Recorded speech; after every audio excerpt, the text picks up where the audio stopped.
Bismillahirrahmanirrahim. Assalamualaikum warahmatullahi ta'ala wabarakatuh.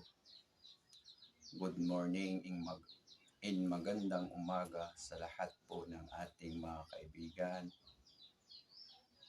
na non-Muslim. Tayo'y lubos na nagpapasalamat sa Allah subhanahu wa ta'ala sa kadahilanan na tayo ay binibigyan pa ng pagkakataon o kunting oras sa pamumuhay natin sa mundong ito at sa mga patuloy na pagbibigay niya sa atin ng mga pang-araw-araw natin na pamumuhay sa mundo ito. So mga kapatid, sa ating munting bidyong ito na ibabahagi natin sa inyo at sa lahat na makakapanood nito, ay ating bibigyan diin o bibigyan pansin ang dua o panalangin ng mga kalalakihan pag sila ay bagong kasal. Kung kaya't ito ay binigyan natin ng pansin sapagkat marami sa ating nakikita o napapanood natin na ikinakasal. Ngunit napapanood natin na wala sa pagsagawa niya, sa pagsundo niya sa kanyang naging asawa ang pamamaraan ng Propeta Muhammad sallallahu alaihi wasallam o itinuro ng Propeta Muhammad sallallahu alaihi wasallam sa kanyang mga sahaba radhiyallahu anhum. So, dahil ito ay bihira lang nababangkit ng ating mga ulama o bihira lang na ituturo ng mga taong maalam sa Islam.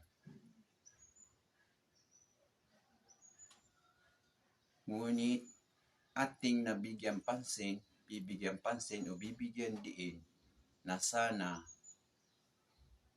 ay mapansin ng mga kalalakihan, lalong-lalo na yung mga binata at yung hindi binata na gustong mag-asawa muli na hindi niya ito naisagawa. Ito ay para sa atin at para sa inyo. At sana ay maintindihan nyo at isabuhay natin. Minsan lang ito dumaan sa atin buhay. Yung mga apat na beses dadaan sa kanya. So mga kapatid, ito ay panalangin na makakapagbigay sa atin ng maganda sapagkat ang mga gawain ng Propeta Muhammad sallallahu alaihi wasallam kapag isinabuhay natin dito sa mundo ay may gantimpala sa Allah subhanahu wa ta'ala. So mga kapatid, hindi na tayo magpapaligoy-ligoy. Kapag ang isang Muslim na lalaki at siya ay nag-asawa, at kapag susunduin na niya ang kanyang asawa sa kwarto na pinagtataguan nito, at kapag nakapasok na siya sa kanyang pinakasalan, ay unang-una ay hawakan niya ang bandang sa taas ng noo ng lalaki, babae, at basahin niya ang panalangin na ito. Allahumma inni as'aluka khairaha wa khaira ma jabaltaha wa a'udhu bika min syarriha wa syarri ma jabaltaha alayhi. Ang ibig sabihin niya sa mababaw na salin sa wikang Tagalog, O Allah, hinihiling ko sa iyo ang mga taglay niyang kabutihan at ang mga magaganda na paglikha mo sa Kanya. Ako ay nagpapakukup sa iyo sa mga taglay niyang kasamaan at ang mga kasamaan ng paglikha mo sa Kanya. So mga kapatid, yan ang ibig sabihin ng konting dua na yun. So mga kapatid o mga kaibigan na makapanood sa bidyong ito, ang ating itinuro sa ngayon ay makikita po natin o matatagpuan natin sa kitab ng Abu Daud, Volume 2, 248. At sa kitab ng Ibn Majah, 600, Volume 1, 617.